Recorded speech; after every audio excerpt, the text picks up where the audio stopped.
Hi guys, this is Aliya Agha. Today I want to prepare you for the pigeon pose.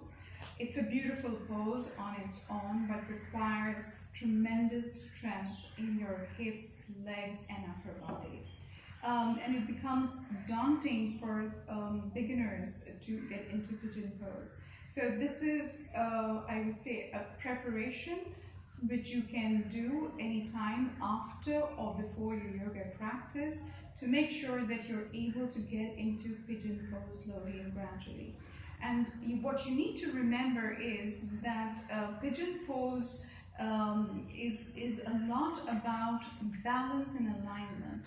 And there are going to be certain muscles in your hips and legs and body, and there's a slight back bend to it as well, which are going to be very tough to handle all together in the beginning.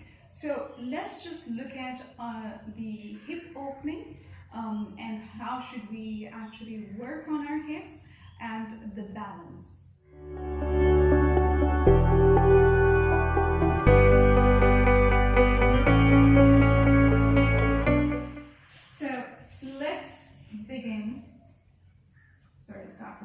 So let's begin with our legs straight in front of us again. So let's begin with our legs straight in front of us. Keep your spine straight as much as possible. And now you're going to lift your left leg. So make sure that you are going to be holding your leg from your ankle and your knee. Give support to your leg and move it side to side. And try to increase the movement each day, little by little. So this will start to work on the ligaments in your hips. And you can do this for some time. And now take this foot, turn the foot around, and help yourself to bring your foot right at the top of the other leg. If you find this difficult, then again just hold on to the foot, and you can also support your knee as you're just going to bring your leg up and down. Again, I'm working on the mobility of the hip here. And do this a couple of times. It might feel strenuous in the beginning, but it will ease out because ligaments are also easing out. From here now you're going to again unlock by holding and being very tender with the leg. Let's grab the other leg, hold the ankle and support the knee. You're not going to let go. A lot of people just go and hold through the shin. It's really important to support the joints and then turn your leg sideways. Just hold and rock your leg just like a baby. Do this a couple of times. And once you're feeling a little bit comfortable, you're going to take the foot, help the foot with your hand, take it as far as you can, gently, and support your knee as you bring the leg up and down. We're working on our hip flexibility here and the movement of the ligaments. From here, we are going to just unlock this position.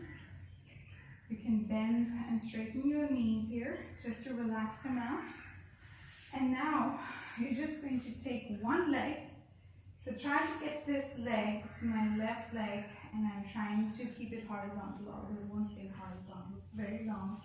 Take the back knee here and take it as far as you can. So come onto the knee and see if you can push the leg as back as you can. So don't worry about this leg, just think of that leg, the back leg, and now push it. Now what you're going to find difficult is keeping the gap here. This has to be lifted once you are into the starting position of the pigeon pose.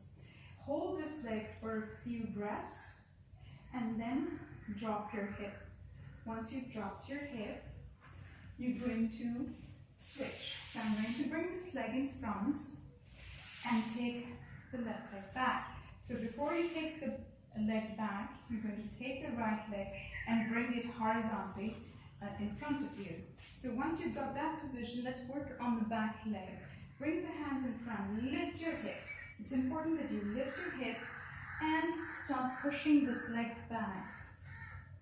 So until you're able to get the thigh on the floor, you won't be able to go into the pigeon pose. Best not to bounce in this pose. A lot of people tend to bounce.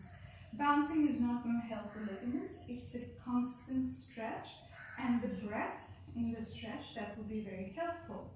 So from here, you just hold this for a few breaths and then you drop the right hip. Now again, let's repeat it on the other side. So this is a good way to get those stretches going in your hips, in your legs. We're not working on the upper body yet. So just keep on pushing the leg back and take a few breaths.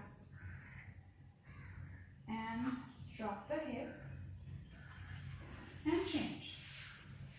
And as you get warmed up and it gets easier, you can do this a little faster. So push the leg back. Keep this hip up. Don't let it collapse when you're into pigeon pose. Keep your hands on the floor. Take support for your upper body. And now again, one more to go. You can do this as many times as you want. Really releases the lactic acid as well from your legs after your heavy duty workout. So once you've got that, it's really important. A lot of people just want to jump into the pigeon pose and they want to lift this leg and hold it and go into this regal pose. Well, it's very difficult to lift the leg unless you have the thigh on the floor. If you're just working with the knee, it's dangerous for the knee to give you that bend. It's actually unsafe for the knee. So you have to learn to push the leg, push the thigh against the floor. And once you are able to do that, see, the knee is off the ground. My knee is not touching the ground at all. It's completely safe to bend it. And from here, we're going to do this on the other side. So remember, try to bring the front leg horizontal. Don't take it into the groin. Just keep it horizontal. And as you become more and more practiced, you will be able to retain this leg wherever you place it. So let's go pushing this back leg as much as possible. So that's where you will find the stress and the tension to be quite demanding initially. And once you've got that, not where you are. If you're here, don't bend it. Don't go for the next pose. Wait. Wait for a couple of weeks, push. Do this every day. Even if you're doing other workouts, you can do this at the end. And then bend it, where your knee comes off the floor completely. So this is how you practice the preparation of pigeon pose. I hope you like it and give us a thumbs up, subscribe, and we'll bring you more stuff. Thanks.